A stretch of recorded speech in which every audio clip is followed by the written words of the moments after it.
Hey everyone, so I just came back from watching Thunderbolts. I just want to let you guys know this is my second time watching it. I saw this movie last night in IMAX at Regal, and I saw it again earlier today in the afternoon in 40X, also at Regal, the same Regal that I go to. But yeah, like when they announced this movie, I was I was disappointed. There's no other word to say but that. Like, I was disappointed. Like, really? That's our team?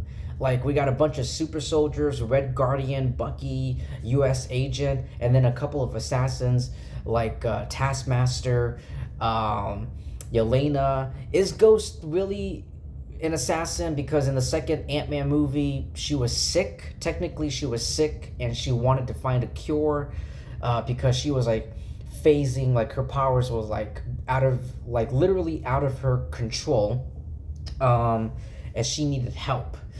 Um, and I'm like, okay, whatever. And then the first trailer came out. The first trailer did not impress me. It looked like yet another Marvel mediocre movie. The recent one was better, but I still had that feeling of that Marvel mediocrity, you know. And then the Rotten Tomatoes score came in, and the critics score like 90%, 89%. Like, both the critics and the audience love this movie. They all gave this movie like positive reviews, and I was like, holy shit. Like, there were some high scores, and I was like, yes, of course I gotta see this movie in IMAX and 40X if it's that good. If it's that good, I need to come back to the movie theater and see it again and again, you know. But yeah, like, I can 100% confirm that this movie is really good. Like, oh my god, like, there were times in this movie where it was very emotional, especially with Florence Pugh, who's just remarkable. Florence, her acting, her performance in this movie as Yelena, you know, I really liked Yelena when she was introduced in the Black Widow movie. She was cute, she was funny, and then you got this movie, and then she popped up in the Hawkeye at the end of the Hawkeye show, and then she's come back in this in the Thunderbolts, and her character really evolved from the beginning to the end of this film. She really went through a character arc. And David Harbour's a Red Guardian, her father, he was just it comes across like, yeah, he can become, yeah, I can get it, like, he can come off as annoying, but for me, he felt, I really liked him. I really loved the character of Red Guardian, this Santa Claus, Russian Santa Claus, Russian Captain America. He provided a lot of humor in this film. It's always great to see Sebastian Stan's Bucky. Oh my god, like, he's been around since the beginning, of phase one, the very first Captain America movie. And it's always great to see him again. And I love the character of US Agent Ryan Russell. Like, everyone was being so mean and criticizing, and there was so much criticism with the character of John Walker, this fake Captain America, not my cap. Like, it's just, but for me, he's such an interesting character. He's like Captain America if Captain America didn't have any patience and has a temperament, and can be a little bit annoying sometimes. That's who John is. John Walker, US Agent. But I love Ryan Russell. Like, he really does fit the character well. And I do like, Ghost. like Ava, Hannah's Ava. Listen, the last time we saw her, she was, which was, it feels like a decade. It really does feel like a decade. But the second Ant-Man movie came out in 2018, and we haven't seen her since. It's 2025. But yeah, in that movie, she wasn't really the villain per se. As I said at the beginning of this video, she just had problems. She just needed to be fixed. You know, she needed a cure, a medicine, and Janet, you know, Michelle Pfeiffer cured her, and now she's all better now. I really like the character of Ghost. Yeah, her character really did evolve in this movie, definitely.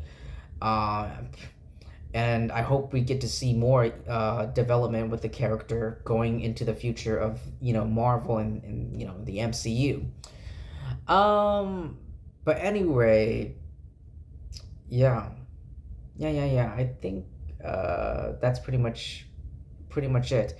And of course, I cannot. Last but not least, Lewis Pullman's Bob.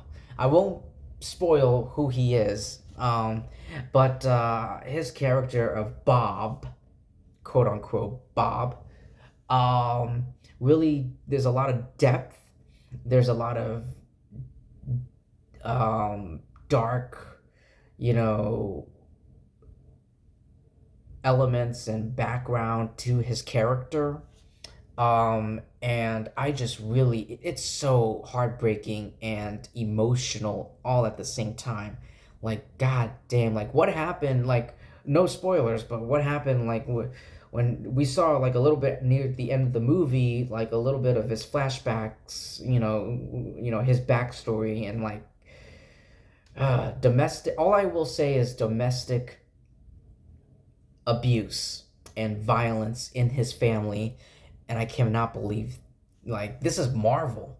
This is Marvel, and they went there. They addressed it. Yeah, there's that. There's also, and also within this movie, there is definitely a sense of, or like a message of mental illness. Mental health, mental abuse, your mentality. In this film, and with the character of Bob, and not just Bob, but a little bit with the other characters, the other Thunderbolts as well too. But yeah, like, guys, I needed, I love this movie so much. I love this movie so much. It was so great. It was so. I mean, if for issues, I would say yeah, there are some B level.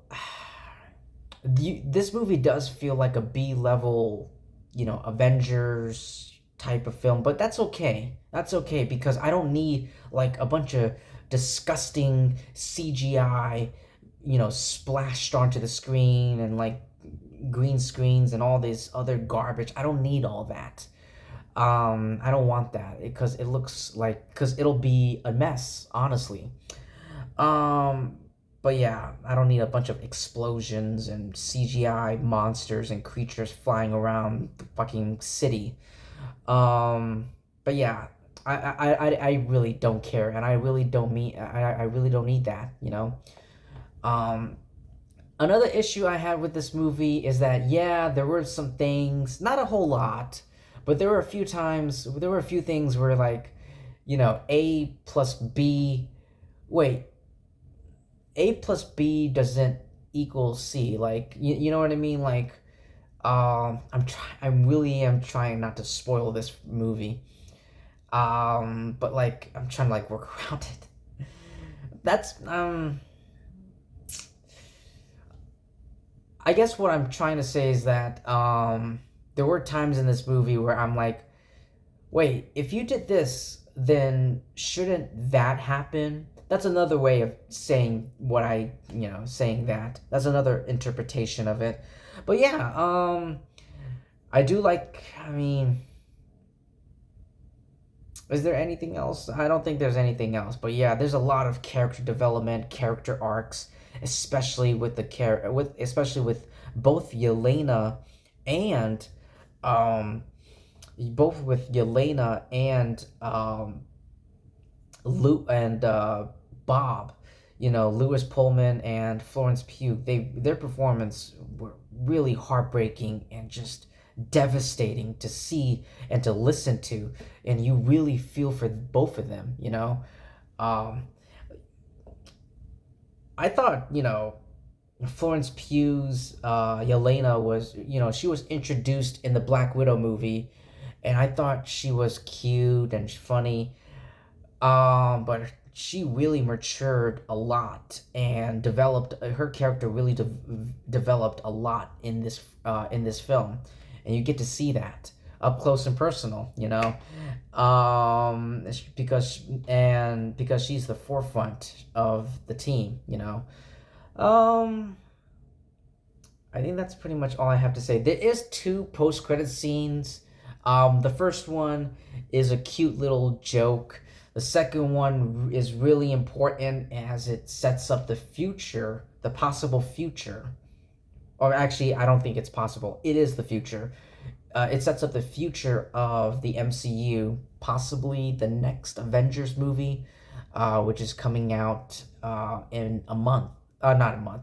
I wish a month. A year away, 2026. But yeah, what a time. Am I missing anything? Oh yes. I mean, Julia.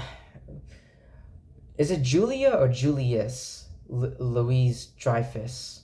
Oh my God, why am I blanking? The Valentina actress. I thought Valentina was a master manipulator. That's all I'm gonna say. And because what she does in this movie I might be stepping into spoilerish territory, so I don't want to go deeper than that. But I do. Oh, she's a little diva. She's a diva. She's a witch. That's all I'm gonna say. But yeah. Yeah. This movie definitely does have a lot of allegories with mental health and mental issues. Apparently, I found out. Oh, by the way, before I close this video, I found out before I hit record on this video, I read an article that said that the director of this film, he took a lot of inspirations from Toy Story 3. This movie was I don't know if this entire movie was inspired by Toy Story 3, but there were definitely some parts of this movie, especially near the end of the movie, the third act, where everything goes to hell. It was definitely inspired by Toy Story 3, and you guys know how much and by the way, I didn't, what am I talking about? I've never talked about it, but I love Toy Story 3. I love all the Toy Story movies. I haven't seen fourth. I know I haven't seen Toy Story 4. That's the one movie I haven't seen.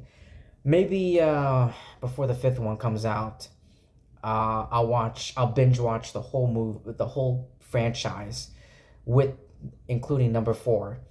But yeah, apparently there's that, and also the Void, like the shadow, when the shadow powers were like when he uses his powers, to like make people vanish and disappear into shadows.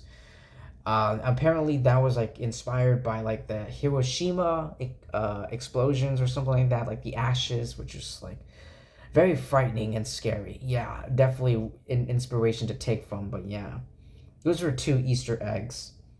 One fun fact, 1 Easter egg. But yeah, that's pretty much all I have to say for Thunderbolts. Thank you everyone for taking time to listen to my review, my thoughts.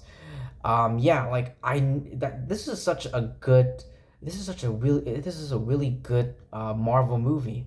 Like I need movies like Spider-Man No Way Home,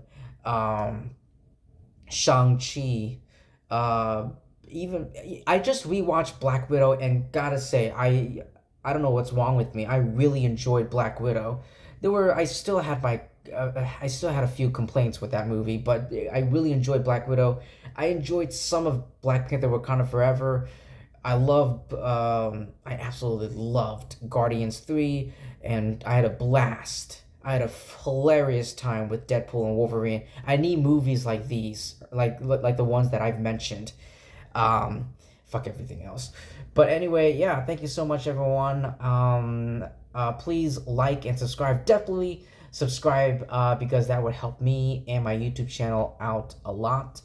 And yeah, I think that's all I have to say, and I will see you in my next video. Peace.